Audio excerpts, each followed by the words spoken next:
এক শ্রেণীর লোকেরা আজ বলছে যে ধর্ম আর রাজনীতি আলাদা। ধর্ম কোথায়? তাদের কথা হলো ধর্ম হলো পবিত্র জিনিস, ওই পবিত্র জিনিস থাকবে মসজিদে, পবিত্র জিনিস থাকবে মাদ্রাসায় আর খানকার ভেতরে। ওই পবিত্র ধর্ম রাজনীতিতে আনা যাবে না। ধর্মের প্রতি তাদের মহব্বত খুব, ধর্ম খুব পবিত্র। আল্লাহকে যেন বলা হচ্ছে, আল্লাহ আর হে রাসূল তোমরা দুজনা মসজিদ আর মাদ্রাসায় থাকো, আমাদের জীবনের বিস্তীর্ণ অঙ্গনে তোমাদের প্রতি 144 ক ধারা 144 ধারা জারি করে দিলাম।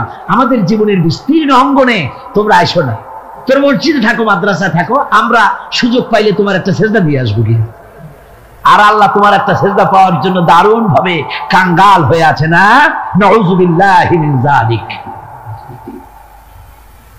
যারা বলে ধর্ম আর রাজনীতি আলাদা, তারা সুস্পষ্ট মুনাফিক। যারা বলেন তারা কি?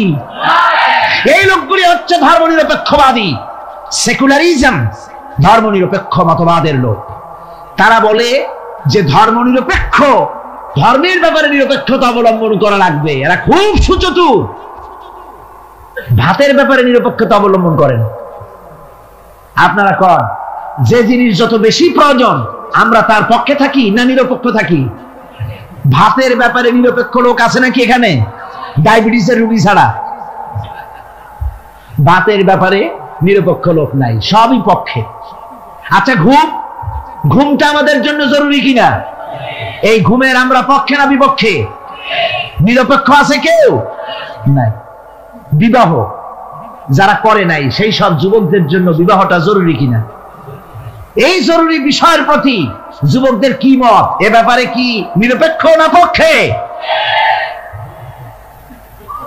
খুব জোরেই বলেছে পক্ষে। তাহলে বোঝা গেল যে জিনিস যত বেশি জরুরি আমরা সেইটার পক্ষে, আর যেটা জরুরত নাই আমরা সেটা পক্ষে নাই। তাহলে ধর্ম কি এতই অজরুরি বিষয় যে এইটার ব্যাপারেই আমরা শুধু নিরপেক্ষ হয়ে থাকবো? নাউযুবিল্লাহি মিন যালিক। ধর্মের ব্যাপারে নিরপেক্ষতা অবলম্বনকারী একটা রাজনৈতিক দল আমাদের দেশে কাজ করতেছে, ঠিক কিনা? ধর্ম নিরপেক্ষ মতবাদের সপক্ষে তারা কোরআনে কারীমের আয়াত বলে। তারা বলে মৌলভী সাহেবরা কি বুখারী পড়ে নাই? বুখারীর মধ্যে আছে লাকুম দীনুকুম ওয়ালিয়া দীন। আর অনুসারীরা তখন চিন্তা করে, বাপরে আমাদের নেতি খান বুখারীও পড়ে, আজিব তামাশা। লা ইকরাহা ফিদ্দীন, এর মধ্যে ধর্ম নিরপেক্ষতার গন্ধ নাই। সূরাটির নাম হচ্ছে সূরা কাফিরুন। সূরাটির নাম কি? কাফেররা বলেছিল, হে মুহাম্মদ সাল্লাল্লাহু আলাইহি ওয়াসাল্লাম, ধর্মের ব্যাপারে আমাদের ভিতরে বড় ঝগড়াঝাটি প্রায় লেগে থাকে, সুতরাং ধর্ম নিয়ে বাড়াবাড়ি না করে আসো, আমরা এক কাজ করি, তোমরা কিছুদিন আমাদের প্রতিমাগুলির সামনে এসে একটু পূজা দিয়ে যাও, আর আমরাও কয়েকদিন তোমাদের মসজিদে গিয়ে আল্লাহর সেজদা দিয়ে আসবো। এইভাবে আমরা ধর্মকে 50-50 ভাগাভাগি করে নেই। কাফেররা, তোমরা যার ইবাদত করো আমরা তার ইবাদত করি না, আবার আমরা যার ইবাদত করি তোমরা তার ইবাদত করো না। সুতরাং লাকুম দীনুকুম ওয়ালিয়া দীন, সুতরাং তোমাদের ধর্ম তোমাদের জন্য, আমাদের ধর্ম আমাদের জন্য। তার মানে তোমরা তোমাদের ধর্ম নিয়ে থাকো, আমরা আমাদের ধর্ম নিয়ে থাকি। এটা কি নিরপেক্ষের কথা না পক্ষের কথা হলো? ওই বেওকুফরা তারা মানুষকে বিভ্রান্ত করতে চায়, কোরআনে কারীমের আয়াতকে নাজায়েজ তরিকায় তারা ব্যবহার করে। আবার বলে লা ইকরাহা ফিদ্দীন, মৌলবীরা জানে না ধর্মের মধ্যে বাড়াবাড়ি নাই। কত বড় মুফাসসির একজন, ধর্মের মধ্যে বাড়াবাড়ি নেই। লা ইকরাহা ফিদ্দীন, ধর্মে বাড়াবাড়ি এটা কিসের কথা? এ কথাটা হচ্ছে মুসলমানদেরকে বলা হচ্ছে, অমুসলিমদেরকে বাধ্যতামূলক ভাবে ভয় দেখিয়ে, প্রলোভন দেখিয়ে, ত্রাস সৃষ্টি করে কোন ক্রমে তাদেরকে মুসলমান বানানো যাবে না। ইচ্ছে করে যদি কেউ আসে ইসলামের সৌন্দর্যে মুগ্ধ হয়ে, মোস্ট ওয়েলকাম, তাকে গ্রহণ করে। বাড়াবাড়ি করা যাবে না, ভয় দেখানো যাবে না, লোভ দেখানো যাবে না। এটা হলো লা ইকরাহা ফিদ্দীন। আর এই বেওকুফরা এই আয়াতকেও নিয়েছে তাদের ধর্ম নিরপেক্ষতার ক্ষেত্রে। আমি জিজ্ঞেস করতে চাই, সেকুলারিজম দিয়ে যাদের মন মস্তিষ্ক ভরপুর, সেসব ভাইদেরকে জিজ্ঞেস করি, বিবেক দিয়ে চিন্তা করুন, ধর্মনিরপেক্ষ আপনি কেন হবেন? দুনিয়ার কোন পয়গম্বর কি ধর্মের ব্যাপারে নিরপেক্ষ ছিলেন? আপনি যার উম্মত, আমরা যার উম্মত, বিশ্বনবী তিনি কি ধর্মের ব্যাপারে নিরপেক্ষ ছিলেন? রাসূলুল্লাহ রীতিমতো রাষ্ট্রপ্রধান ছিলেন, প্রেসিডেন্ট ছিলেন। সুবহানাল্লাহ পড়ে 12.5 লক্ষ বর্গ মাইল শাসন করেছেন। প্রেসিডেন্ট ছিলেন মুহাম্মদ রাসূলুল্লাহ সাল্লাল্লাহু আলাইহি ওয়াসাল্লাম। জীবনে বহু যুদ্ধ করেছেন। এই যুদ্ধের কমান্ডার ইন চিফ ছিলেন, প্রধান সেনাপতি ছিলেন। সশস্ত্র যুদ্ধ করেছেন, মোকাবেলা করেছেন অস্ত্র নিয়ে। শ্রমিক হয়ে কাজ করেছেন, শ্রম সমস্যার সমাধান করেছেন। মসজিদে নববী ছিল এই রাজনীতির প্রাণ কেন্দ্র। মসজিদে নববী কি ছিল? রাজনীতির প্রাণ কেন্দ্র। রাসূলুল্লাহ এখানে বসেই রোম, শাম, পারস্য বিজয়ের পরিকল্পনা করতেন। এখানে বসেই উহুদ, বদর, হুনাইন, ইয়ারমুক যুদ্ধের সৈন্য রিক্রুট করেছেন মসজিদ নববীর ভেতরে বসে। এখানে বসে রাষ্ট্রদূতদের সঙ্গে সাক্ষাৎ প্রদান করেছেন, বিচার ফায়সালা করেছেন মসজিদের মধ্যে। আর আজ বলা হয় মসজিদের মধ্যে রাজনীতি বলতে দেওয়া হবে না। মসজিদের মধ্যে কেউ কি ইলেকশনের কথা, মসজিদের মধ্যে কেউ কি তার দলের কথা বলে? বলে কোরআনের রাজনীতির কথা। কিসের রাজনীতির কথা বলে? কোরআনের রাজনীতির কথা বলে। সুতরাং ধর্ম আর রাজনীতি আলাদা, এই কথা যারা বলে, এই সেকুলারিজমের লোকেরা, তারা শুনে রাখুন, ধর্মনিরপেক্ষ মতবাদ একটি কুফরি মতবাদ। এটা কি মতবাদ? জোরে বলতে হবে, এটা কি মতবাদ?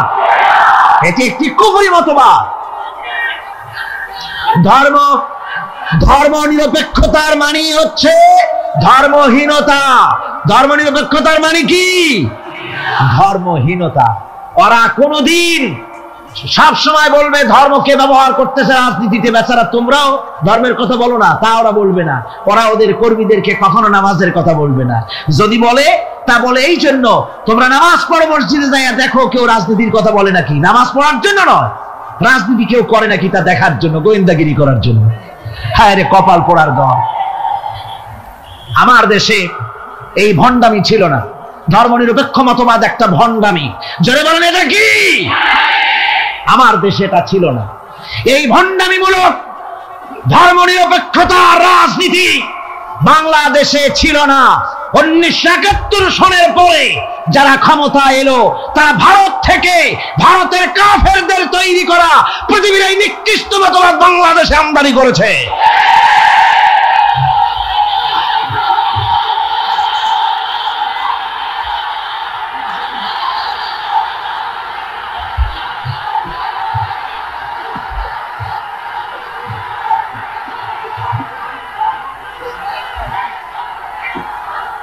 আমার মুসলমান ভাইয়েরা,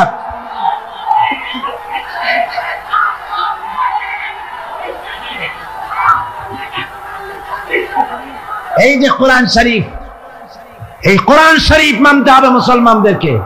রাসূলের উপরে ঈমান আনার অর্থ শুধু মিলাদ শরীফ পড়া নয়। কোন নেত্রী কি বলল তার ধার কোন মুসলমান ধারতে পারে না। মুসলমান ধার ধারবে আল্লাহ আর রাসূলের। ঠিক কিনা? কর যারা বলেন ঠিক কিনা? ভারতের গোলাম এরা বলে ধর্মনিরপেক্ষতার মানে ধর্মহীনতা নয়।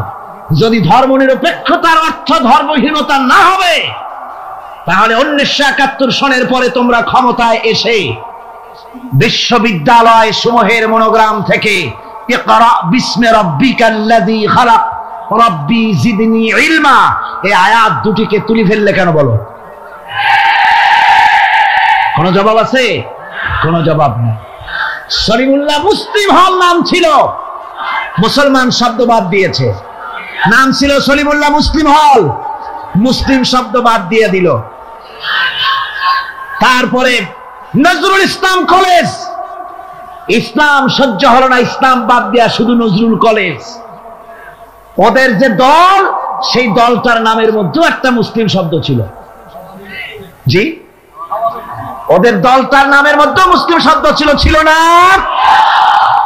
সেই শব্দটুকুনো তারা বরদাস্ত করে নাই। আমি ওদের দলের নাম নিতে চাই না, আপনারাই বুঝুন ওদের দলের নামের মধ্যে মুসলিম শব্দ ছিল কিনা।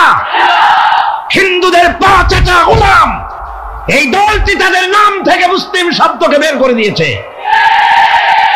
এদের কাছে ইসলাম আর মুসলমান সবচাইতে সহ্যের বাইরে। তাই যখন ভারতে শত শত মসজিদ ভাঙে উগ্রপন্থী হিন্দুরা, তখন ভারতের ওই গোলাম দলটি শরীর আখড়া ঘুরে বেড়ায়। আল্লাহ পাক এখানে বলে দিয়েছেন, দেখুন যদি ধর্ম আর রাজনীতি আলাদা হবে তাহলে ইউসুফ আলাইহিস সালাম প্রেসিডেন্ট হলেন কেন? সূরা ইউসুফ আছে না কোরআন শরীফে? হযরত ইউসুফ আলাইহিস সালাম জেলে গিয়েছিলেন, দীর্ঘদিন জেলে ছিলেন।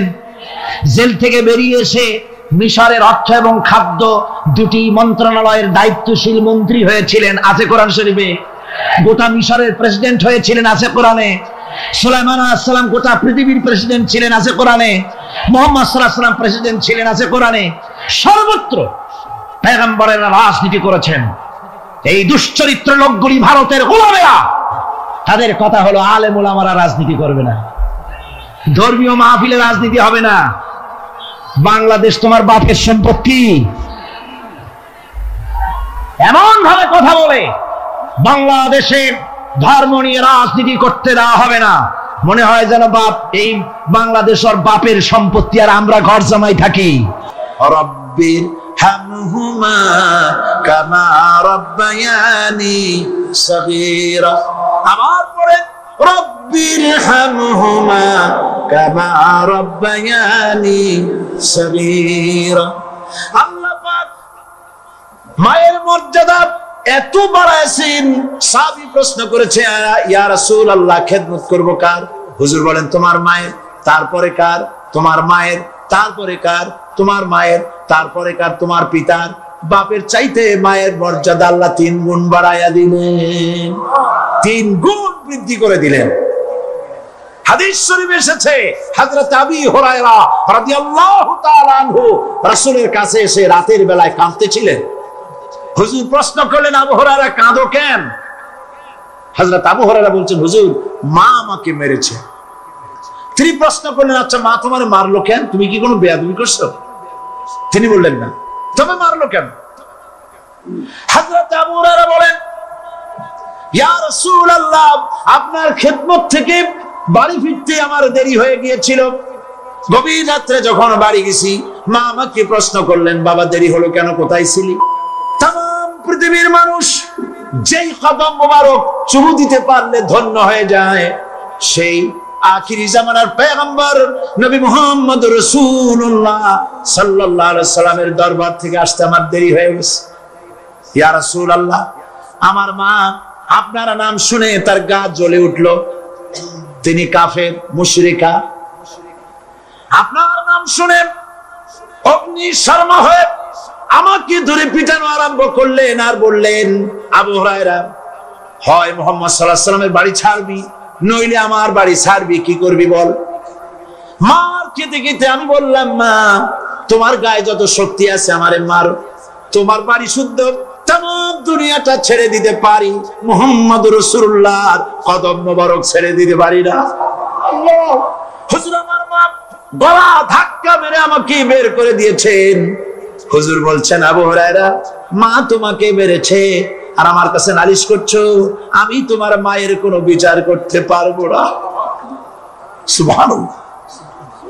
এত বড় পাওয়ারফুল নবী, শানওয়ালা, ইজ্জতওয়ালি, বরকতওয়ালি, এত বড় নবী বলছেন মা মেরেছে, আমার করার কিচ্ছু নাই। সুবহানাল্লাহ!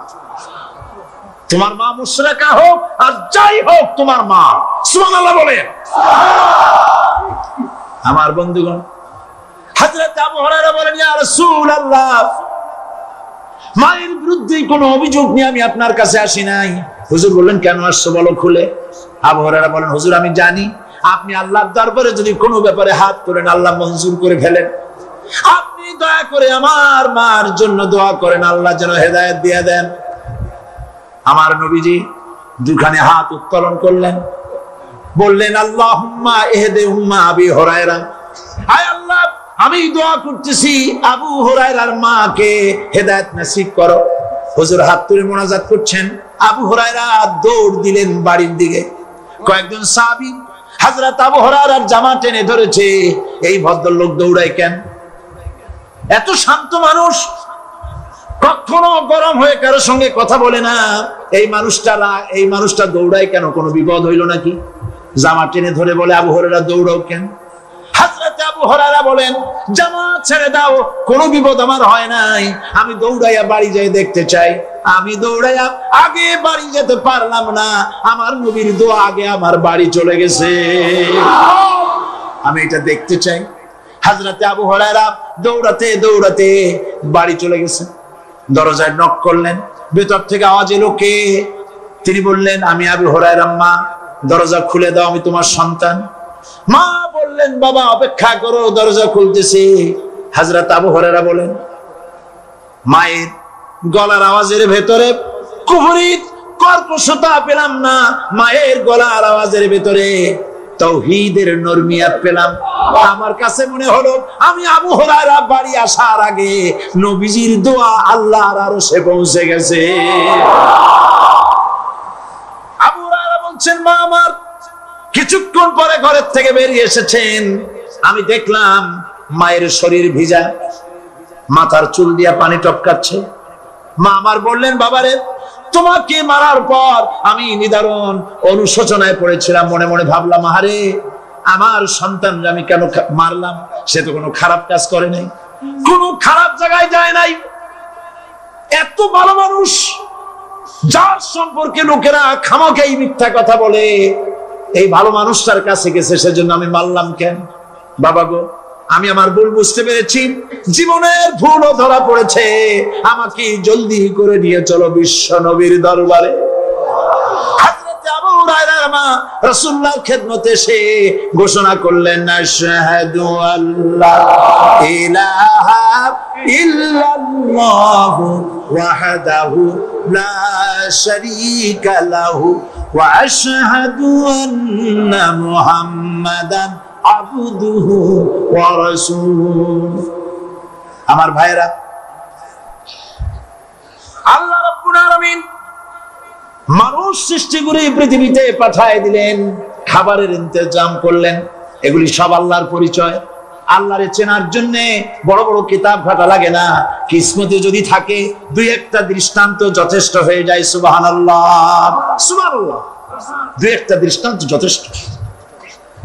আল্লাহ পাক সমস্ত সৃষ্টি জগৎকে তৈরি করলেন, সৃষ্টি করলেন, আর তাদের খাদ্যের ব্যবস্থা করলেন। কে করেছেন খাদ্যের ব্যবস্থা?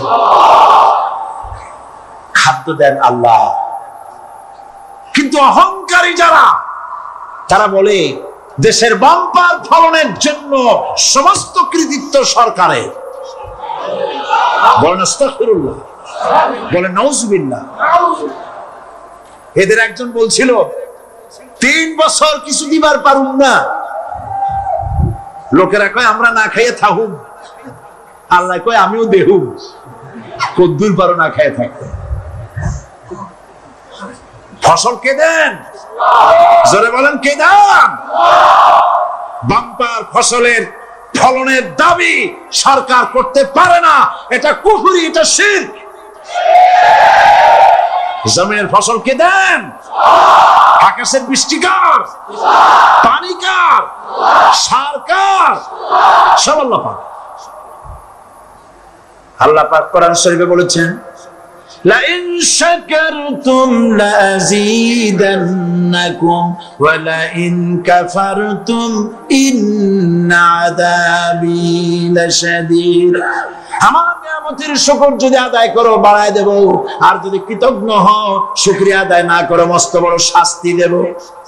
ফসল দেই আমি, আর শুকরিয়া আদায় করো তোমার বাজানে, ঠিক কিনা? শুকরিয়া আদায় করে কার? বাজানে। আল্লাহ পাক বলছেন, আল্লাহকে, তার পরিচয় আল্লাহ তুলে ধরেছেন, ওয়ামা মিন দাব্বাতিন ফিল আরদি ইল্লা আলাল্লাহি রিজকুহা।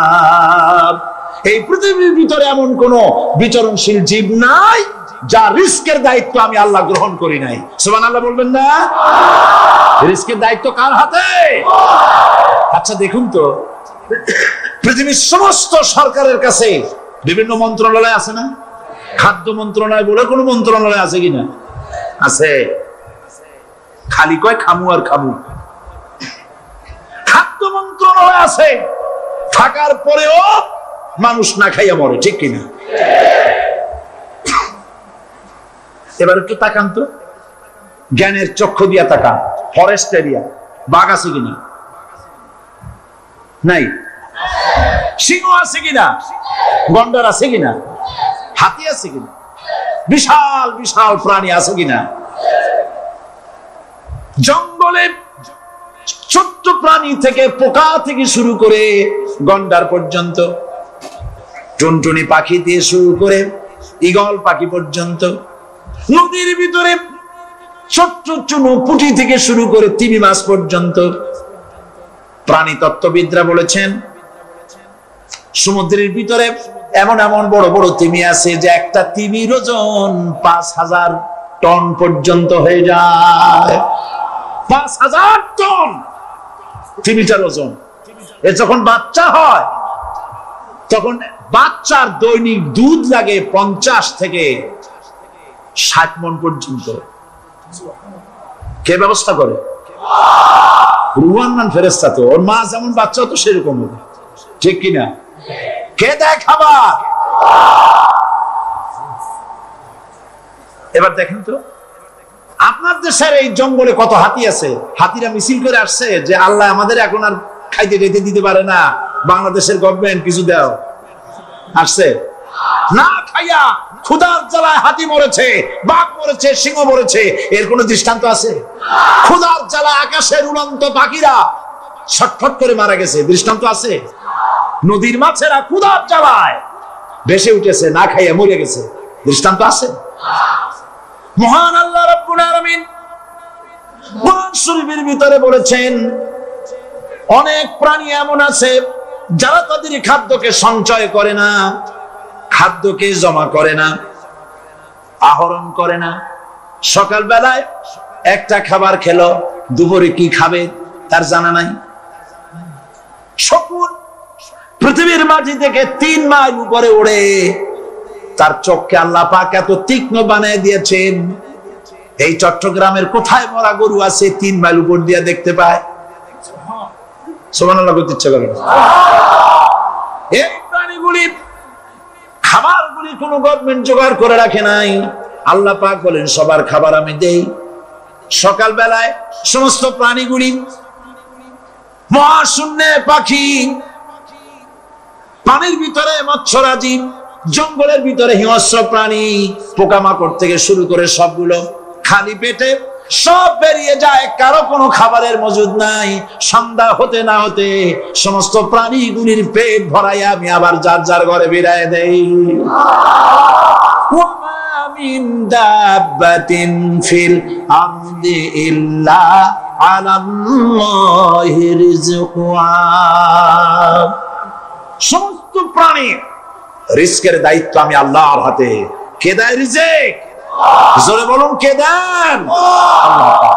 দুনিয়ার মানুষকে কর্মক্ষম রাখার জন্য আল্লাহ পাক ঘুমকে বানিয়েছেন নিয়ামত। সুবহানাল্লাহ বলেন। ওয়া মিন আয়াতিহি মানামুকুম বিল-লাইলি ওয়ান-নাহারি ওয়াবতিগাউ মিন ফাদলি। আল্লাহ পাক বলেন তোমাদের রাত আর দিনের বেলায় নিদ্রা যাওয়া, এবং এটাই হচ্ছে তার অনুগ্রহ। রাত আর দিনের নিদ্রা যাওয়ার পরে আমার অনুগ্রহ অর্থাৎ রিজিক তালাশ করার জন্য শরীরের ভিতরে, মনের ভিতরে, হাত পায়ের মধ্যে কর্মের উদ্দীপনা আমি তোমাদের দিয়ে দেই।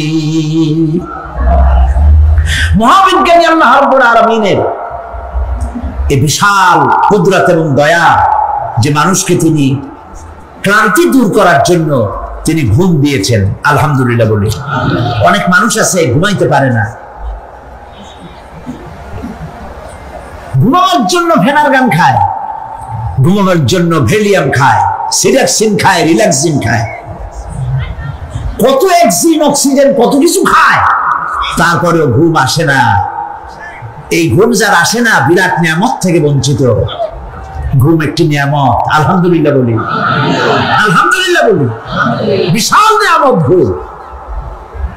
আল্লাহ যে সমস্ত নিয়ামত আমাদের জন্ম থেকে শুরু করে এ পর্যন্ত বডির মধ্যে দিছেন, মৃত্যুর আগে আল্লাহ যেন একটিও কেড়ে না নেন, বলি আমিন।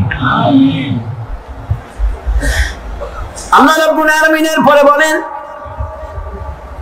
وَجَعَلْنَا اللَّيْلَ لِبَاسًا وَجَعَلْنَا النَّهَارَ مَعَاشًا। আর রাতকে করেছি আচ্ছাদন, আবরণ, দিনকে রুজি কামাবার জন্য ব্যবস্থা করে দিয়েছি। দিনের বেলা রুজি কামাবে, দিনের বেলায় ঘুমায় থাকবেন না। বহুত মানুষ আছে সকালবেলায় ঘুম দিল 12টা 1টা বাজে গেল। উর্দুতে ছোটবেলায় পড়েছিলাম জিসনে সোয়া উসনে খোয়া, যে ঘুমাইলো সব সর্বনাশ করলো। অসময় ঘুমানো, অসময় ঘুমানো সর্বনাশ হয়ে যাবে সব। এই জন্য আল্লাহ পাক বলেছেন দিনটারে বানাইছি রুজি কামাবার জন্য। রুজি কামাও, রুজি কামানো এটা হচ্ছে ইবাদত। রুজি কামানো কি? হালাল রুজি কামাবেন, ইবাদত। আপনি যে আপনার স্ত্রীকে একটা ব্লাউজ কিনে দেন, কাপড় চোপড়, প্রয়োজনীয় কসমেটিক্স কিনে দেন, আপনি যে বাজার ঘাট করেন, সব হালাল পয়সা যদি হয় সাদকা দেওয়ার মতো সমান সওয়াব হবে।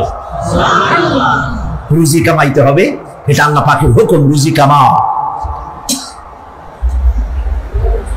ফাইদা কুদিয়াতিস সালাত ফান্তাশিরু ফিল আরদ ওয়াবতাগু মিন ফাদলিল্লাহ।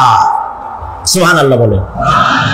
নামাজ যখন শেষ হয়ে গেল, ফাইদা কুদিয়াতিস সালাত, নামাজ যখন শেষ হয়ে গেল, ফান্তাশিরু ফিল আরদ, তখন জমিনে ছড়িয়ে পড়ো আর আমার অনুগ্রহ, রিস্ক অনুসন্ধান করো। সুবহানাল্লাহ। আল্লাহ রাব্বুল আলামিন তার হাবিব সম্পর্কে বলেন তাবারাকাল্লাযী নাযালাল ফুরকানা আলা আবদিহি লিয়াকুনা লিল আলামিনা নাযীরা। অতীব বরকতশালী সে আল্লাহ রাব্বুল আলামিন, যিনি তার বান্দার উপরে ফুরকান অবতীর্ণ করেছেন যাতে করে তিনি তার কওমের কাছে দাওয়াত পৌঁছান। এ কথা বলা হয় নাই লিয়াকুনা লিল আলামিনা নাযীরা, বিশ্ববাসীর কাছে যেন তিনি দাওয়াত পৌঁছাতে পারেন, আল্লাহর সম্পর্কে, জাহান্নাম সম্পর্কে ভীতি প্রদর্শন করাতে পারেন, জান্নাতের সুসংবাদ দিতে পারেন, হেদায়েতের দাওয়াত পৌঁছে দিতে পারেন। এই জন্য আমি রাসূলকে পাঠাইছি তাম বিশ্বের সমস্ত মানুষের জন্য। সুবহানাল্লাহ ওয়া বিহামদিহি, তিনি সকলের জন্য। তার সম্মান আর মর্যাদা আল্লাহ রাব্বুল আলামিন এমন ভাবে পেশ করলেন, তার মর্যাদা এত বেশি, নবীর মর্যাদা এত বেশি, মুহাম্মদ সাল্লাল্লাহু আলাইহি ওয়াসাল্লাম যদি উম্মতের কোন ব্যাপারে যদি বলেন হ্যাঁ, অমনি উম্মতের জন্য তা হালাল হয়ে যায়। সুবহানাল্লাহ। কি আছে এমন যে তার মুখের কথাই কোন পরামর্শের ধার ধারে না? মুখের কথাটা কি? আইন। রাসূল যদি বলেন হ্যাঁ, উম্মতের জন্য কি হয়? হালাল। হালাল। রাসূল বলছেন না, উম্মতের জন্য কি হয়ে গেল? হারাম হয়ে গেল। সুবহানাল্লাহ ওয়া বিহামদিহি। এটা হচ্ছে আল্লাহ তার রাসূলকে লেজিসলেটিভ পাওয়ার, আইন তৈরি করার অধিকার আল্লাহ তার হাবিবকে দিয়েছেন। রাসূল ছিলেন শারে, শরীয়ত প্রণেতা। হালাল হারামের সীমারেখা কোরআনে যা আছে এটুকুনি শেষ নয়। হালাল হারামের সীমারেখা রাসূল পাককে প্রদান করার জন্য, নির্ধারণ করার জন্য আল্লাহ পাক তাকে পারমিশন দিয়েছেন, পাওয়ার দিয়েছেন। ওয়ামা আতাকুমুর রাসূলু ফাখুযুহু ওয়ামা নাহাকুম আনহু ফান্তাহু। এই আয়াত দিয়ে প্রমাণিত হয় রাসূল তোমাদের জন্য যা দেন তা গ্রহণ করো, যা নিষেধ করেন তার থেকে বিরত থাকো, ফিরে থাকো। রাসূল পাক সাল্লাল্লাহু আলাইহি ওয়াসাল্লামের ইজ্জত, সম্মান এভাবে আল্লাহ দান করলেন।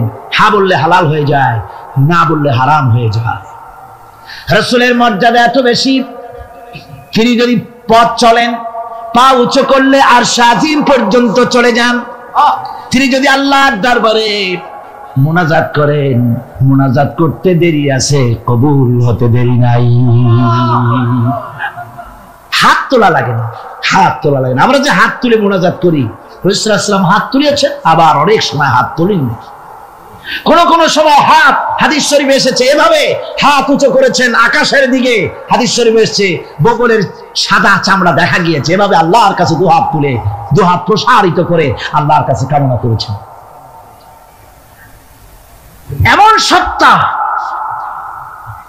মনে এরাদা করতে দেরি, কবুল হতে দেরি নেই।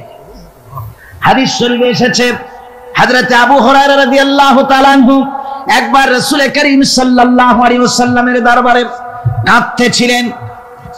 হুজুর জিজ্ঞেস করলেন, আবু হুরায়রা তুমি কাঁদো কেন? হুজুর হযরত আবু হুরায়রা বলেন, হুজুর আমার মা আমাকে মেরেছে, আমি সেই জন্য কাঁদতেছি। হুজুর বলেন, মা তোমাকে মারলো কেন? কোনো বেয়াদবি করেছো নাকি? তিনি বললেন, না কোনো বেয়াদবি করি নাই, তবে মারলো কেন? হযরত আবু হুরায়রা বলেন, হুজুর আমার মা হচ্ছেন মুশরিকা, আমার মা কাফের। আমি অনেক রাত হয়েছিল বাড়ি ফিরতে, আমার মা জিজ্ঞেস করলো এত রাত কোথায় ছিলি? আমি বললাম, মা তাম পৃথিবী যে কদম মোবারক চুমতে পারলে নিজেকে ধন্য মনে করে, আমি সেই রাসূলের দরবারে ছিলাম, আসতে দেরি হয়ে গেছে। ইয়া রাসূলুল্লাহ, আপনার নাম শোনা মাত্র আমার মায়ের গায়ে আগুন জ্বলে গেল। সহ্য করতে না পেরে আমাকে মায়ের আরম্ভ করে দিল। বলল, আবু হুরায়রা হয় আমার বাড়ি ছাড়বি, না হয় মুহাম্মদ সাল্লাল্লাহু আলাইহি ওয়াসাল্লামের ঘর ছাড়বি, কোনটা করবি কর।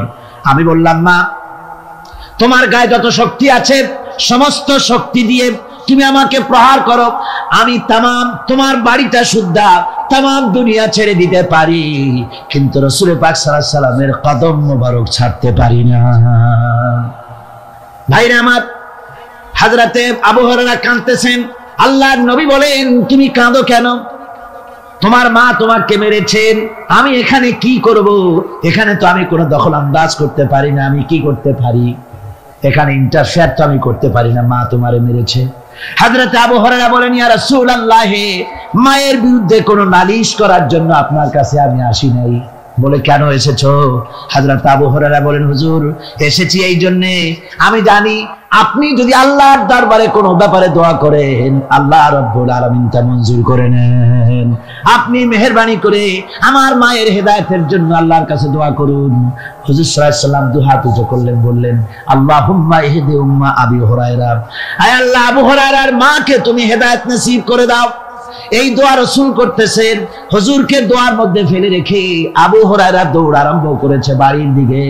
পেছন থেকে কয়েকজন সাহাবী তারা দৌড়ে গেল। আবু হুরায়রা দৌড়ায় কেন? এত ভদ্র মানুষ, কোন সময় কারোর সাথে রাগারাগি করে না, দৌড়ায় কেন? নিশ্চয়ই কোনো বিপদ বুঝি হয়ে গিয়েছে, পিছন থেকে জামা টেনে ধরেছে। কি হয়েছে, দৌড়াও কেন? হযরত আবু হুরায়রা বলেন, আমার জামা ছেড়ে দাও, আমাকে দৌড়াতে দাও। আমি দৌড়াইয়া বাড়ি পৌঁছে গিয়ে দেখতে চাই আমি আগে দৌড়ে বাড়িতে গেলাম না নবীজির দোয়া আমার আগে আমার বাড়ি পৌঁছে গেল। কোনটা হলো আমি সেটা দেখতে চাই। হযরত আবু হুরায়রা দৌড়াতে দৌড়াতে ঘরের কাছে গিয়ে নক করেছে। ভিতর থেকে আওয়াজ এলো, কে? কিছুক্ষণ পর মা আমার বেরোলেন, মাথার চুল দিয়া পানি পড়তেছে, বুড়া মানুষ। মা আমার কাছে এসে বলল, বাবা তোমাকে মারার পর আমি বড় অনুতপ্ত হয়েছি, মনে মনে অনুশোচনা করেছি, আরে আমার ছেলে তো কোনো খারাপ জায়গায় যায় নাই, কোনো খারাপ মানুষের কাছে যায় নাই, মারলাম কেন? বড় অনুতপ্ত হয়ে গেছি আমি।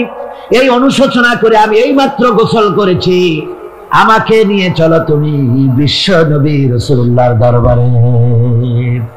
আমার ভাইরা, রাসূল পাক সাল্লাল্লাহু আলাইহি ওয়াসাল্লাম আল্লাহর নবী এমন এক মহান সত্তা ছিলেন যে তিনি দোয়া আল্লাহর দরবারে হাত উঁচু করতে দেরি আছে, কিন্তু দোয়া কবুল হতে দেরি নাই। হিজরত করে মদিনায় এসেছেন, নামাজ পড়তে দিল চায়, কাবা শরীফের দিকে ফিরে যদি নামাজ পড়তে পারতাম দিলটা বড় ভালো লাগতো, কিন্তু হাত উঁচু করে মোনাজাত করতেছেন না, আল্লাহর কাছে বলতেছেন না যে আল্লাহ তুমি আমার কিবলাটা বাইতুল মুকাদ্দাস থেকে ফিরাইয়া মক্কা শরীফে বাইতুল্লাহর দিকে ফিরিয়ে দাও। মুখেও বলতেছেন না, মনেও না, শুধু আকাশের দিকে বারবার তাকাচ্ছেন, মোনাজাত করেন নাই। মনে মনে আশা পোষণ করতেছেন যদি এমন একটা ওহী নাজিল হয়ে যেত। আল্লাহ রাব্বুল আলামিন সঙ্গে সঙ্গে রাসূল জোহরের নামাজ পড়তেছিলেন, 2 রাকাত পড়া হয়ে গেছে, এমন সময় ওহী নাজিল হয়ে গেল, قد نرى تقلب وجهك في السماء। ও নবী, আমি দেখতে পেয়েছি বারবার আপনি আকাশের দিকে তাকাচ্ছেন। সুবহানাল্লাহ। আমি দেখতে পেয়েছি ফালানুওয়ান্নিয়ান্নাকা কিবলাতান ফাওয়াল্লি ওয়াজহাকা শাতরাল মাসজিদিল হারাম। আর দেরি নাই, আপনার মনের আশা পুরো হয়ে গেছে, এক্ষুনি আপনার কিবলা পরিবর্তন করুন। হুজুর 2 রাকাত পড়েছিলেন বাইতুল মাকদাসের দিকে ফিরে, বাকি 2 রাকাত তিনি মক্কা শরীফের কাবা শরীফের দিকে ফিরলেন। আজও পর্যন্ত সেই মসজিদ আছে, সাক্ষ্য দিচ্ছে নবীর কথা কিভাবে মঞ্জুর হয়। মসজিদে কিবলাতাইন মদিনা মুনাওয়ারায় সেই মসজিদ আজও আছে। ভাইরা আমার, রাসূল পাক সাল্লাল্লাহু আলাইহি ওয়াসাল্লাম এত বড় মর্যাদা সম্পন্ন ব্যক্তিত্ব, মহান ব্যক্তিত্বের উম্মতের মধ্যে আল্লাহ আমাদের শামিল করেছেন। শুকরিয়া স্বরূপ আমরা পড়ি আলহামদুলিল্লাহ। জোরে সোরে পড়েন আলহামদুলিল্লাহ। আমার ভাইরা, মর্যাদা এত বেশি আল্লাহ রাসূলকে আল্লাহ রাব্বুল আলামিন দান করেছেন। এই পৃথিবীতে কোন মানুষের সঙ্গে যদি আপনি বেয়াদবি করেন, তিনি আপনার বাপ হোক, তিনি আপনার মা হন, অথবা আপনার ওস্তাদ হন, অথবা আপনার পীর হন, যে কেউ হোক না কেন, কারোর সঙ্গে যদি কোনো বেয়াদবি হয়ে যায় তো শুধু একটা বেয়াদবি ছাড়া আর কিছুই না। কিন্তু নবীজির সঙ্গে যদি কেউ বেয়াদবি করে, সেটা শুধু বেয়াদবি থাকে না, কুফরি হয়ে যায়। কি হয়ে যায়? কুফরি হয়ে যায়। রাসূলুল্লাহকে কেউ তাওহীন করলে, অসম্মান করলে, সমালোচনা করলে কাফের হয়ে যায়। যেমন কি হয়ে যায়? কত বড় মর্যাদা! রাসূল পাক সাল্লাল্লাহু আলাইহি ওয়াসাল্লাম, তার সামনে সাহাবায়ে কেরাম বসা, হুজুর কথা বলছেন, সাহাবায়ে কেরাম তারাও কথা বলছেন। কথা বলতে বলতে এক পর্যায়ে সাহাবীদের গলার আওয়াজ বড় হয়ে গেছে। হুজুরের গলার আওয়াজ শোনা যায় না, সাহাবীদের গলার আওয়াজটা বড় হয়ে গেল।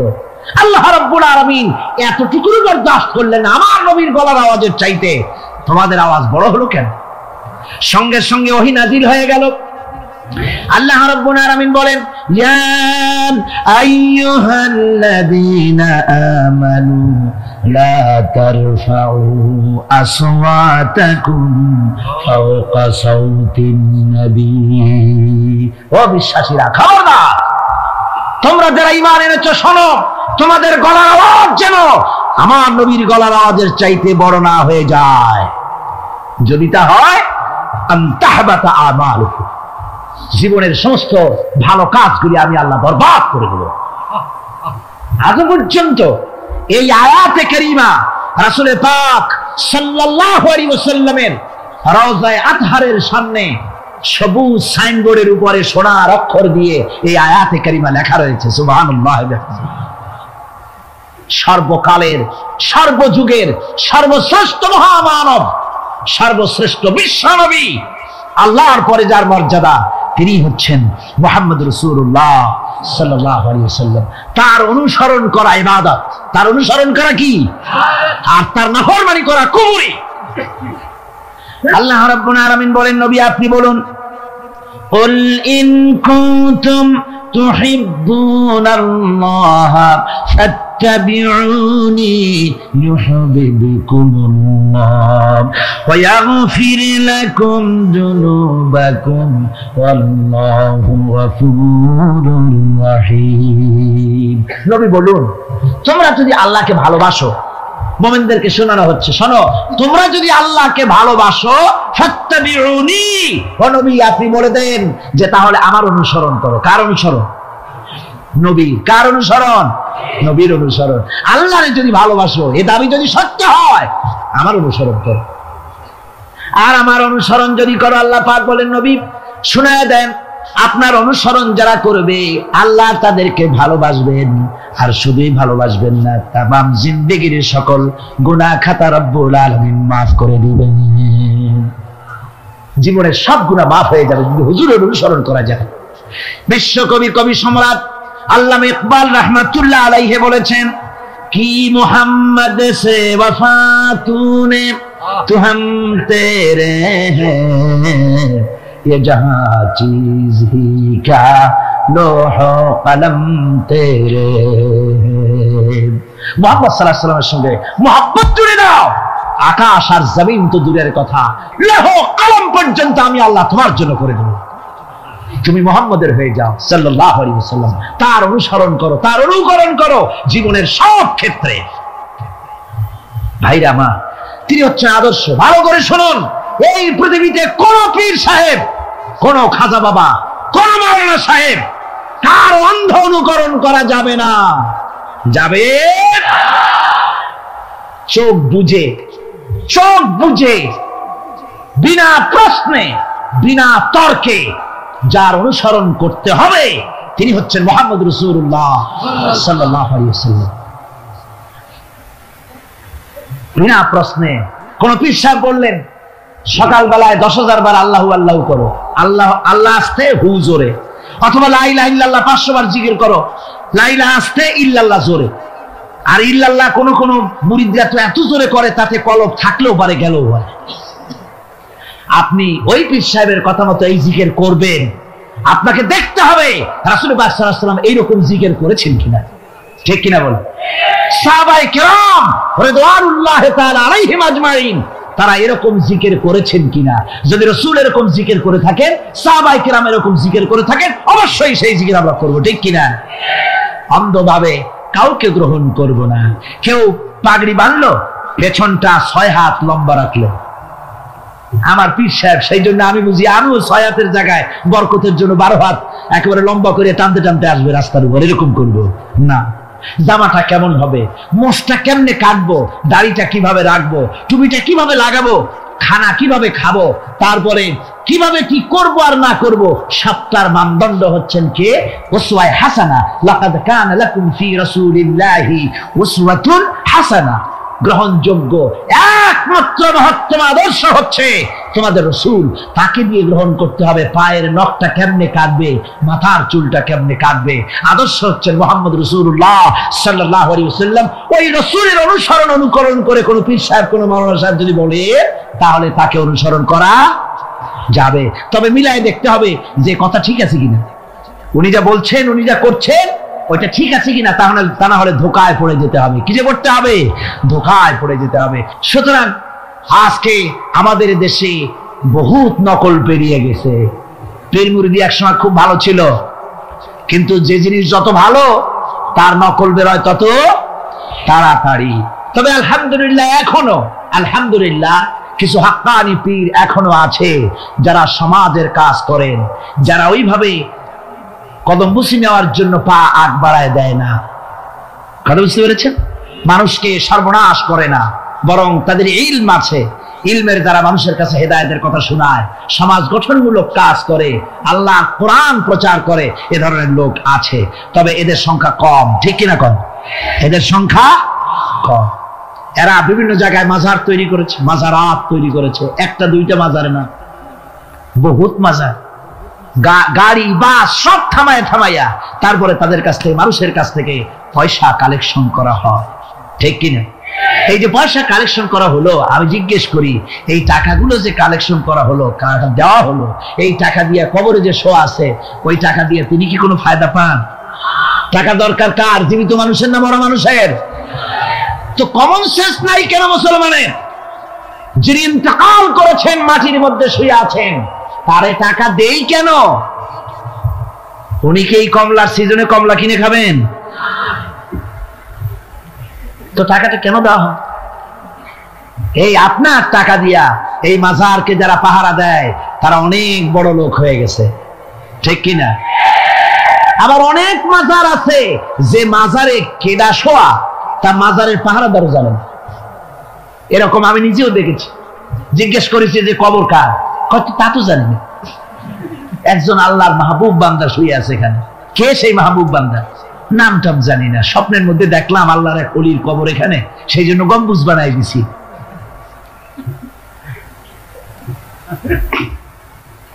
একটা রিসালার মধ্যে দেখেছি, একটা রিসালার মধ্যে লেখা হয়েছে যে একজন পীর সাহেবের এক মুরিদ ছিল। তো পীর সাহেবের বাড়িতে এক মাজার আছে, সেই মাজারকে কেন্দ্র করে প্রতি বছর ওরস হয়। মুরিদ সে গরিব মানুষ, ব্যবসা বাণিজ্য করে খায়। তারপরে তার একটা গাধা ছিল, সে গাধার উপরে সওয়ার হয়ে বাজার ঘাট করতো, মালপত্র আনা নেওয়া করে ওই দিয়ে তার জীবিকা নির্বাহ। একদিন তার গাধাটা মারা গেল। সেই রিসালার মধ্যে লেখা হয়েছে যে লোকটা তখন গাধা মরেছে, এর আর কিচ্ছু নাই, জমি জমাও নাই, খাবে কি করে? খুব দুঃখ পেল মনে। আর এই গাধা যদি মরে কুলে পড়ে থাকে তাহলে দুর্গন্ধ হবে। সেই জন্য রাস্তার পাশে ঝুপড়ি, তার একটা বাড়ি, ওই বাড়ির পাশেই রাস্তার পাশেই একটা কবর খুঁড়িয়া তার মধ্যে গাধারে শোয়াই দিয়া দাফন টাফন করিয়া কবরের পাশে বসে আর দুশ্চিন্তা করতেছে যে আমি এরপরে বাঁচবো কি করে, খাবো কি, ঘুমায়, মানে চোখ বুঝে বুঝে কাঁপতেছে। এমন সময় ওইটা ছিল বাজারে যাওয়ার রাস্তা, লোকজন বাজারের দিকে যাচ্ছে। যাওয়ার সময় চিন্তা করলো যে এখানে তো কোনোদিন মাজার দেখিনি, এখানে একটা লোক কাঁদতেছে মাজারের কাছে বসে, না জানি কোনো অলি আল্লাহর কবর হবে বোধহয়। এরপরে লোকেরা বাজার থেকে ফেরার সময় দেখে যে হ্যাঁ, ওই সেই লোকটা এখনো কাঁদতেছে। তখন যার কাছে যা ছিল, কেউ 2টা পান ফিরে গেল, কেউ একটা বেগুন, কেউ 2টা চিংড়ি মাছ, কেউ 2টা টাকা, কেউ একটু মরিচ, এইভাবে তরি তরকারি চাউল যার কাছে যা ছিল কিছু কিছু দিয়ে গেছে। কিছুক্ষণ পর সন্ধ্যার দিকে লোকটা মনে করলো আর কতক্ষণ কান্দি, এখন বাড়ি যাই। চোখ খুলে দেখে চতুর্দিকে খাদ্য খাবার, তরি তরকারি, পয়সা করি। কয় যে মাশাআল্লাহ, শুনছিলাম হাতি বাঁচতেও লাখ টাকা, মরলেও লাখ টাকা। সে কথা যে গাধার ব্যাপারে খাটে তা তো জানি না, এই গাধা মরিও তো আমার বাঁচাই গেছে। এখন ওই কবরের উপরে, গাধার কবরের উপরে চাদর টাদর চড়াই চড়াই দিয়া ওইখানে জুজ্জাত করে বসছে। বছর খানিক চলে গেল, লোকেরা পয়সা করি দেওয়া শুরু করলো। এরপরে সেখানে সে ইট পাটকেল জোগাড় করলো, একটা বিল্ডিং তৈরি করলো, সামনে সাইনবোর্ড লাগাই দিল হযরত গেদা শাহ রহমাতুল্লাহ আলাইহির মাজার। মানুষ প্রতি বছর ওর সেখানে জমা হচ্ছে, টাকার অভাব নাই। এখন এই লোক যার মুরিদ, সেই পীর সাহেবের কাছে অন্যরা এসে কয় হুজুর আপনার মাজারের আর বরকত কি, আপনার মুরিদের মাজারের কাছে মানুষ ভরা, টাকার অভাব নাই। পীর সাহেব কৌতূহল হলো যে ও আবার একটা মাজার পাইল কই। তারপরে একদিন ওই মুরিদকে ডেকে বললো, বাবা সত্যি কথাটা আমারে কও, এই মাজার কার? মুরিদ কয় যে হুজুর আপনি আমার ওস্তাদ, আপনার কাছেই সব শিখছি, কিন্তু এই কথা কাউকে বলবেন না। বলল না, বল না কি হয়েছে, মাজারটা কার? বললো যে হুজুর যে গাধাটা নিয়ে ব্যবসা করতাম, ওই গাধাটা মরে গেল, তারে কবরে দিয়েছি, এরপরে পরে এই ঘটনা হয়েছে। পীর সাহেব কয় আমি আরো চিন্তা করছিলাম যে না জানি কোনো সত্যি কোনো পীর সাহেবের মাজার, অসুবিধা হয় নাই, তোমার ওখানে যেটার কবর ওইটার মায়ের কবর হলো আমার বাড়িতে, মানে ওই বাচ্চা গাধাটা পীর সাহেব দিয়েছিল তাই। আমার ভাইরা আপনারা আশ্চর্য হবেন, বাংলাদেশে এরকম বহুত মাজার আছে, সে মাজারের কোনো ঠিকানা নাই, কার মাজার তারও কোনো খোঁজ খবর নাই। মানুষকে শোষণ করে টাকা পয়সা লুণ্ঠন করা হতেছে।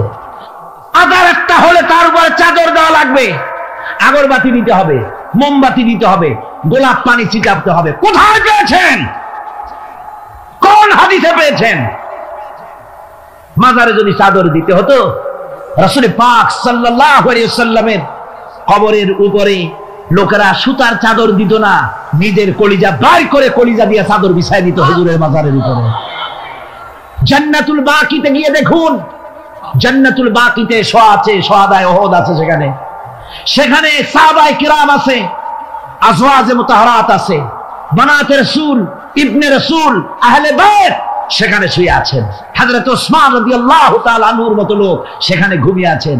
রাইসুল মুফাসসিরিন হযরত ইবনে মাসউদ রাদিয়াল্লাহু তাআলা আনহু সেখানে ঘুমিয়ে আছেন। হযরত ইবনে আব্বাসের উনি ওখানে, ওনার কবর হচ্ছে গিয়ে তায়েফে। এই ধরনের ইতিহাসের মধ্যে এসেছে জান্নাতুল বাকির মধ্যে কমসে কম 10,000 সাহাবায়ে কেরামদের মাজার আছে। সুবহানাল্লাহ। যায় দেখেন তো জান্নাতুল বাকিতে একটা চাদর আছে নাকি? যারা হজ করতে গেছেন কোন চাদর দেখেছেন? আগরবাতি আছে, মোমবাতি আছে, গোলাপ পানি আছে। সুতরাং এই বিদআত থেকে বাঁচতে হবে মুসলমানদেরকে। মুসলমানদের সাথে সম্পর্ক মসজিদে, মুসলমানদের সাথে সম্পর্ক কিসের? অবশ্যই মাজারের সাথে সম্পর্ক নয়। মাজারের সাথে সম্পর্ক শুধু এতটুকু, আল্লাহর ওলিদের মাজারকে ঘেরাও দিয়ে সুন্দর করে রাখুন, যাতে করে অপবিত্র না হয়। লোকেরা কেউ যদি আসে জিয়ারত করার সুযোগ পায়, শিরক বিদআত থেকে মুক্ত হয়ে এতটুকুন করা যেতে পারে। কিন্তু বিশাল আকারের গম্বুজ করে লাইট জ্বালাতে হবে, আগরবাতি মোমবাতি দিতে হবে, এটা সম্পূর্ণ বিদআত। রাসূলের ফয়সালা প্রত্যেকটি উম্মতকে মানতে হবে। একবার একজন মুসলমান আর একজন ইহুদি রাসূলের কাছে গিয়ে উপস্থিত হলেন। ইহুদি গিয়ে নালিশ করলো হুজুরের কাছে মুসলমানের বিরুদ্ধে। হুজুর সাল্লাল্লাহু আলাইহি ওয়াসাল্লাম সে নালিশ শুনে তিনি ফয়সালা দিলেন, ইহুদির পক্ষে। মুসলমান ব্যক্তি অসন্তুষ্ট হয়ে গেল, তিনি চলে গেলেন হযরত ওমরের কাছে, গিয়ে বললেন, ভাই ওমর, একটা জিনিসের বিচারের সানি করার জন্য আপনার কাছে এসেছি। কি সানি?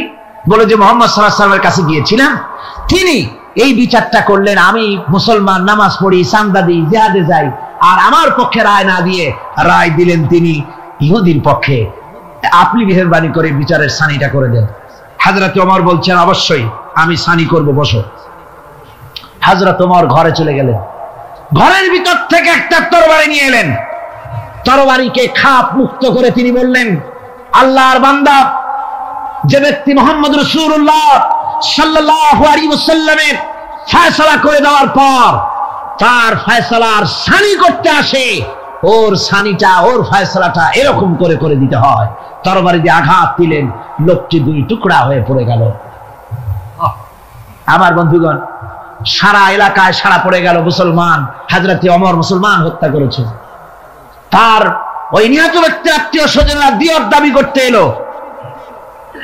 আল্লাহ রাসূলের কাছে আল্লাহ পাক জানিয়ে দিলেন যে এই লোক হযরত ওমর কোন মুসলমান হত্যা করেনি, হযরত ওমর যাকে হত্যা করেছে সে ব্যক্তি মুনাফিক। সে ব্যক্তি কি? মুনাফিক।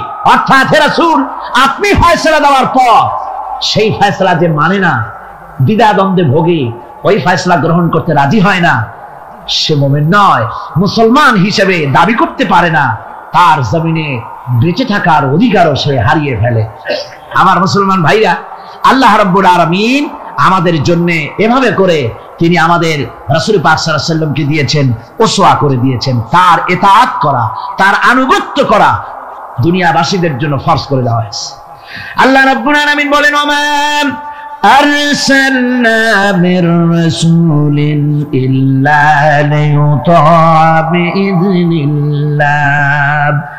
আমি যে রাসূলই পাঠিয়েছি তাদের আনুগত্য করতে আমি বাধ্য করে দিয়েছি। তাদের আনুগত্য শুধু এই জন্যই করতে হবে লোকদেরকে, যেহেতু তারা নির্দেশ করেন আল্লাহর হুকুম অনুযায়ী, আল্লাহর নির্দেশ অনুযায়ী নবীদের আনুগত্য সকলেরই করা লাগবে। মাইয়ুতির রাসূল ফাকাদ আতা আল্লাহ। আল্লাহ পাক বলেন, যে ব্যক্তি রাসূলের আনুগত্য করে সেজন্য আমি আল্লাহ রাব্বুল আলামিনের আনুগত্য করলো। জোরে বলেন সুবহানাল্লাহ।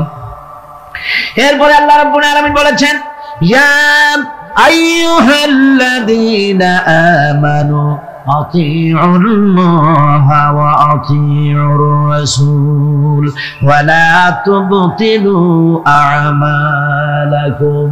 আল্লাহ পাক বলেন, ও বিশ্বাসীরা, তোমরা আনুগত্য করো আল্লাহর এবং আনুগত্য করো রাসূলের। কোন ব্যাপারে কোন তো? আনুগত্য যে আল্লাহ করতে বললেন আল্লাহর এবং রাসূলের, কোন ব্যাপারে আনুগত্য? সমস্ত ব্যাপারে। এক শ্রেণীর লোকেরা আজ বলছে যে ধর্ম আর রাজনীতি আলাদা। ধর্ম কোথায়? তাদের কথা হলো ধর্ম হলো পবিত্র জিনিস, ওই পবিত্র জিনিস থাকবে মসজিদে, পবিত্র জিনিস থাকবে মাদ্রাসায় আর খানকার ভেতরে। ওই পবিত্র ধর্ম রাজনীতিতে আনা যাবে না। ধর্মের প্রতি তাদের মহব্বত খুব, ধর্ম খুব পবিত্র। আল্লাহকে যেন বলা হচ্ছে, আল্লাহ আর হে রাসূল, তোমরা দুজনা মসজিদ আর মাদ্রাসায় থাকো, আমাদের জীবনের বিস্তীর্ণ অঙ্গনে তোমাদের প্রতি 144 92 ক ধারা 144 ধারা জারি করে দিলাম।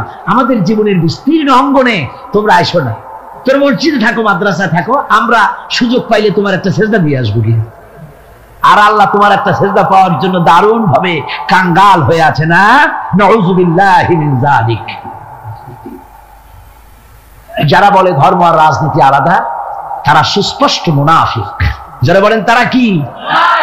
এই লোকগুলি হচ্ছে ধর্মনিরপেক্ষবাদী, সেকুলারিজম, ধর্মনিরপেক্ষ মতবাদের লোক। তারা বলে যে ধর্মনিরপেক্ষ, ধর্মের ব্যাপারে নিরপেক্ষতা অবলম্বন করা লাগবে। এরা খুব সুচতুর। ভাতের ব্যাপারে নিরপেক্ষতা অবলম্বন করেন। আপনারা কন, যে জিনিস যত বেশি প্রয়োজন আমরা তার পক্ষে থাকি না নিরপেক্ষ থাকি? ভাতের ব্যাপারে নিরপেক্ষ লোক আছে নাকি এখানে? ডায়াবেটিসের রোগী ছাড়া ভাতের ব্যাপারে নিরপেক্ষ লোক নাই, সবই পক্ষে। আচ্ছা, ঘুমটা আমাদের জন্য জরুরি কিনা? এই ঘুমের আমরা পক্ষে না বিপক্ষে? নিরপেক্ষ আছে কেউ নাই। বিবাহ যারা করে নাই সেই সব যুবকদের জন্য বিবাহটা জরুরি কিনা, এই জরুরি বিষয়ের প্রতি যুবকদের কি মত? এ ব্যাপারে কি নিরপেক্ষ না পক্ষে? খুব জোরেই বলেছে পক্ষে। তাহলে বোঝা গেল যে জিনিস যত বেশি জরুরি আমরা সেইটার পক্ষে, আর যেটা জরুরত নাই আমরা সেটা পক্ষে নাই। তাহলে ধর্ম কি এতই অজরুরি বিষয় যে এইটার ব্যাপারে আমরা শুধু নিরপেক্ষ হয়ে থাকবো? নাউযুবিল্লাহি মিন যালিক। ধর্মের ব্যাপারে নিরপেক্ষতা অবলম্বনকারী একটা রাজনৈতিক দল আমাদের দেশে কাজ করতেছে, ঠিক কিনা? ধর্ম নিরপেক্ষ মতবাদের সপক্ষে তারা কোরআনে কারীমের আয়াত বলে, তারা বলে মৌলভী সাহেবরা কি বুখারী পড়ে নাই? বুখারীর মধ্যে আছে লাকুম দীনুকুম ওয়ালিয়া দীন। আর অনুসারীরা তখন চিন্তা করে, বাপরে আমাদের নেতি খান বুখারীও পড়ে, আজীব তামাশা। লা ইকরাহা ফিদ্দীন, এর মধ্যে ধর্ম নিরপেক্ষতার গন্ধ নাই। সূরাটির নাম হচ্ছে সূরা কাফিরুন। সূরাটির নাম কি? কাফেররা বলেছিল, হে মুহাম্মদ সাল্লাল্লাহু আলাইহি ওয়াসাল্লাম, ধর্মের ব্যাপারে আমাদের ভিতরে বড় ঝগড়াঝাটি প্রায় লেগে থাকে, সুতরাং ধর্ম নিয়ে বাড়াবাড়ি না করে আসো, আমরা এক কাজ করি, তোমরা কিছুদিন আমাদের মুখ প্রতিমাগুলির সামনে এসে একটু পূজা দিয়ে যাও, আর আমরাও কয়েকদিন তোমাদের মসজিদে গিয়ে আল্লাহর সেজদা দিয়ে আসবো। এইভাবে আমরা ধর্মকে 50-50 ভাগাভাগি করে নেই। কাফেররা, তোমরা যার ইবাদত করো আমরা তার ইবাদত করি না, আবার আমরা যার ইবাদত করি তোমরা তার ইবাদত করো না, সুতরাং লাকুম দীনুকুম ওয়ালিয়া দীন। সুতরাং তোমাদের ধর্ম তোমাদের জন্য, আমাদের ধর্ম আমাদের জন্য। তার মানে তোমরা তোমাদের ধর্ম নিয়ে থাকো, আমরা আমাদের ধর্ম নিয়ে থাকি। এটা কি নিরপেক্ষের কথা না পক্ষের কথা হলো? ওই বেওকুফরা তারা মানুষকে বিভ্রান্ত করতে চায়, কোরআনে কারীমের আয়াতকে নাজায়েজ তরিকায় তারা ব্যবহার করে। আবার বলে লা ইকরাহা ফিদ্দীন, মৌলবীরা জানে না ধর্মের মধ্যে বাড়াবাড়ি নাই। কত বড় মুফাসসির একজন, ধর্মের মধ্যে বাড়াবাড়ি নেই। লা ইকরাহা ফিদ্দীন, ধর্মে বাড়াবাড়ি এটা কিসের কথা? এ কথাটা হচ্ছে মুসলমানদেরকে বলা হচ্ছে অমুসলিমদেরকে বাধ্যতামূলক ভাবে ভয় দেখিয়ে, প্রলোভন দেখিয়ে, ত্রাস সৃষ্টি করে কোন ক্রমে তাদেরকে মুসলমান বানানো যাবে না। ইচ্ছে করে যদি কেউ আসে ইসলামের সৌন্দর্যে মুগ্ধ হয়ে, মোস্ট ওয়েলকাম, তাকে গ্রহণ করো। বাড়াবাড়ি করা যাবে না, ভয় দেখানো যাবে না, লোভ দেখানো যাবে না। এটা হলো লা ইকরাহা ফিদ্দীন। আর এই বেওকুফরা এই আয়াতকেও নিয়েছে তাদের ধর্ম নিরপেক্ষতার ক্ষেত্রে। আমি জিজ্ঞেস করতে চাই, সেকুলারিজম দিয়ে যাদের মন মস্তিষ্ক ভরপুর, সেসব ভাইদেরকে জিজ্ঞেস করি, বিবেক দিয়ে চিন্তা করুন, ধর্ম নিরপেক্ষ আপনি কেন হবেন? দুনিয়ার কোন পয়গম্বর কি ধর্মের ব্যাপারে নিরপেক্ষ ছিলেন? আপনি যার উম্মত, আমরা যার উম্মত, বিশ্বনবী তিনি কি ধর্মের ব্যাপারে নিরপেক্ষ ছিলেন? রাসূলুল্লাহ রীতিমতো রাষ্ট্রপ্রধান ছিলেন, প্রেসিডেন্ট ছিলেন। সুবহানাল্লাহ পড়ে 12.5 লক্ষ বর্গ মাইল শাসন করেছেন। প্রেসিডেন্ট ছিলেন মুহাম্মদ রাসূলুল্লাহ সাল্লাল্লাহু আলাইহি ওয়াসাল্লাম। জীবনে বহু যুদ্ধ করেছেন, এই যুদ্ধের কমান্ডার ইন চিফ ছিলেন, প্রধান সেনাপতি ছিলেন, সশস্ত্র যুদ্ধ করেছেন, মোকাবেলা করেছেন অস্ত্র নিয়ে। শ্রমিক হয়ে কাজ করেছেন, শ্রম সমস্যার সমাধান করেছেন। মসজিদে নববী ছিল এই রাজনীতির প্রাণ কেন্দ্র। মসজিদে নববী কি ছিল? রাজনীতির প্রাণ কেন্দ্র। রাসূলুল্লাহ এখানে বসেই রোম, শাম, পারস্য বিজয়ের পরিকল্পনা করতেন। এখানে বসেই উহুদ, বদর, হুনাইন, ইয়ারমুক যুদ্ধের সৈন্য রিক্রুট করেছেন মসজিদ নববীর ভেতরে বসে। এখানে বসে রাষ্ট্রদূতদের সঙ্গে সাক্ষাৎ প্রদান করেছেন, বিচার ফায়সালা করেছেন মসজিদের মধ্যে। আর আজ বলা হয় মসজিদের মধ্যে রাজনীতি বলতে দেওয়া হবে না। মসজিদের মধ্যে কেউ কি ইলেকশনের কথা, মসজিদের মধ্যে কেউ কি তার দলের কথা বলে? বলে কোরআনের রাজনীতির কথা। কিসের রাজনীতির কথা বলে? কোরআনের রাজনীতির কথা বলে। সুতরাং ধর্ম আর রাজনীতি আলাদা, এই কথা যারা বলে, এই সেকুলারিজমের লোকেরা, তারা শুনে রাখুন, ধর্ম নিরপেক্ষ মতবাদ একটি কুফরি মতবাদ। এটা কি মতবাদ? জোরে বলতে হবে, এটা কি মতবাদ? এটি একটি কুফরি মতবাদ। ধর্ম ধর্ম নিরপেক্ষতার মানে হচ্ছে ধর্মহীনতা। ধর্ম নিরপেক্ষতার মানে কি? ধর্মহীনতা। ওরা কোনদিন সব সময় বলবে ধর্মকে ব্যবহার করতেছে রাজনীতিতে, বেচারা তোমরাও ধর্মের কথা বলো না, তা ওরা বলবে না। ওরা ওদের কর্মীদেরকে কখনো নামাজের কথা বলবে না। যদি বলে তা বলে এই জন্য, তোমরা নামাজ পড়ো মসজিদে যাইয়া দেখো কেউ রাজনীতির কথা বলে নাকি। নামাজ পড়ার জন্য নয়, রাজনীতি কেউ করে নাকি তা দেখার জন্য, গোয়েন্দাগিরি করার জন্য। হায় রে কপাল পোড়ার দল। আমার দেশে এই ভণ্ডামি ছিল না। ধর্মনিরপেক্ষ মতবাদ একটা ভণ্ডামি। জোরে বলেন এটা কি? আমার দেশে এটা ছিল না। এই ভণ্ডামিমূলক ধর্মনিরপেক্ষতার রাজনীতি বাংলাদেশে ছিল না। 1971 সনের পরে যারা ক্ষমতা এলো, তারা ভারত থেকে ভারতের কাফেরদের তৈরি করা পৃথিবীর এই নিকৃষ্ট মতবাদ বাংলাদেশে আমদানি করেছে।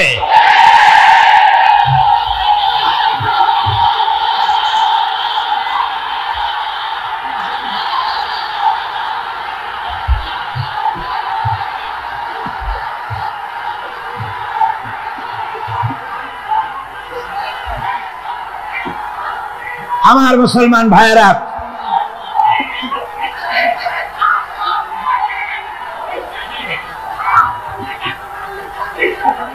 এই যে কোরআন শরীফ, এই কোরআন শরীফ মানতে হবে মুসলমানদেরকে। রাসূলের উপরে ঈমান আনার অর্থ শুধু মিলাদ শরীফ পড়া নয়। কোন নেত্রী কি বলল তার ধার কোন মুসলমান ধারতে পারে না। মুসলমান ধার ধারবে আল্লাহ আর রাসূলের। ঠিক কিনা? কর যারা বলেন ঠিক কিনা? ভারতের গোলাম এরা বলে ধর্মনিরপেক্ষতার মানে ধর্মহীনতা নয়। যদি ধর্মনিরপেক্ষতার অর্থ ধর্মহীনতা না হবে, তাহলে 1971 সনের পরে তোমরা ক্ষমতায় এসে বিশ্ববিদ্যালয় সমূহের মনোগ্রাম থেকে ইকরা বিসমি রাব্বিকাল্লাযী খালাক রাব্বি জিদনি ইলমা এই আয়াত দুটিকে তুলে ফেললে কেন বলো? কোন জবাব আছে? কোন জবাব নেই। সলিমুল্লাহ মুসলিম হল নাম ছিল, মুসলমান শব্দ বাদ দিয়েছে। নাম ছিল সলিমুল্লাহ মুসলিম হল, মুসলিম শব্দ বাদ দিয়ে দিল।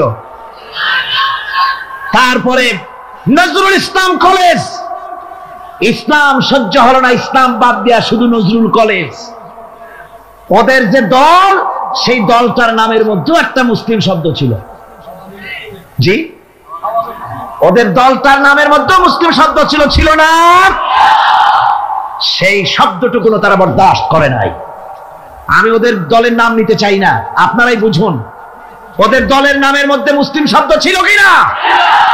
হিন্দুদের পাঁচটা গোলাম, এই দলটি তাদের নাম থেকে মুসলিম শব্দকে বের করে দিয়েছে। এদের কাছে ইসলাম আর মুসলমান সবচাইতে সহ্যের বাইরে। তাই যখন ভারতে শত শত মসজিদ ভাঙে উগ্রপন্থী হিন্দুরা, তখন ভারতের ওই গোলাম দলটি শরীর আখড়া ঘুরে বেড়ায়। আল্লাহ পাক এখানে বলে দিয়েছেন, দেখুন যদি ধর্ম আর রাজনীতি আলাদা হবে, তাহলে ইউসুফ আলাইহিস সালাম প্রেসিডেন্ট হলেন কেন? সূরা ইউসুফ আছে না কোরআন শরীফে? হযরত ইউসুফ আলাইহিস সালাম জেলে গিয়েছিলেন, দীর্ঘদিন জেলে ছিলেন। জেল থেকে বেরিয়ে এসে মিশরের অর্থ এবং খাদ্য দুটি মন্ত্রণালয়ের দায়িত্বশীল মন্ত্রী হয়েছিলেন, আছে কোরআন শরীফে। গোটা মিশরের প্রেসিডেন্ট হয়েছিলেন, আছে কোরআনে। সুলাইমান আলাইহিস সালাম গোটা পৃথিবীর প্রেসিডেন্ট ছিলেন, আছে কোরআনে। মুহাম্মদ সাল্লাল্লাহু আলাইহি ওয়াসাল্লাম প্রেসিডেন্ট ছিলেন, আছে কোরআনে। সর্বত্র পয়গম্বরেরা রাজনীতি করেছেন। এই দুশ্চরিত্র লোকগুলি ভারতের গোলামেরা, তাদের কথা হলো আলেম ওলামারা রাজনীতি করবে না, ধর্মীয় মাহফিলে রাজনীতি হবে না। বাংলাদেশ তোমার বাপের সম্পত্তি, এমন ভাবে কথা বলে বাংলাদেশে ধর্ম নিয়ে রাজনীতি করতে দেওয়া হবে না। মনে হয় যেন বাপ এই বাংলাদেশ ওর বাপের সম্পত্তি আর আমরা ঘর জামাই থাকি। কোরআনের রাসূলের প্রতি ঈমানের অর্থ হলো রাসূলুল্লাহ যে ধরনের রাষ্ট্র কায়েম করেছেন মদিনায়, ওই রকম রাষ্ট্র কায়েমের শপথ নিতে হবে, এর নাম রাসূলের প্রতি ঈমান। ঠিক কিনা? শুধু জামা কাপড় সুবিধা যেটা সেইটা সুবিধাবাদ জিন্দাবাদ। রাসূলুল্লাহর সুন্নাত দুই রকম। সুন্নাত কয় রকম? এক ধরনের সুন্নাত আমল করা সহজ, আর এক শ্রেণীর সুন্নত আমল করা কঠিন, ঠিক কিনা? আমি কিন্তু সুন্নতের মর্যাদা সম্পর্কে কথা বলছি না, আমি বলছি আমলের ব্যাপারে ধরনটা। এক শ্রেণী রাসূলের কোন সুন্নতের কদর কিন্তু কম নয়, আকাশ আর জমিন বিক্রি করলেও রাসূলের একটা সুন্নতের সমান মর্যাদা হবে না। রাসূলের সুন্নত পালনের মধ্যে দুই ধরনের, একটা সুন্নত হচ্ছে পালন করা খুব সহজ, আর একটা পালন করা কঠিন। সহজ সুন্নত হলো চোখে সুরমা লাগানো, সহজ সুন্নত দুপুরে খাইয়া আরামে ঘুমানো, সহজ সুন্নত হলো কদু খাওয়া, সহজ সুন্নত খাবারের পরে মিষ্টি খাওয়া, এগুলি হলো সহজ সুন্নত।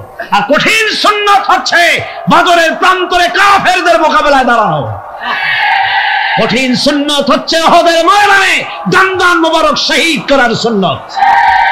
কঠিন সুন্নত হচ্ছে বাতিলের বিরুদ্ধে মানুষের তৈরি করা মতবাদকে উৎখাত করে আল্লাহর জমিনে আল্লাহর দ্বীন কায়েম করার সুন্নত।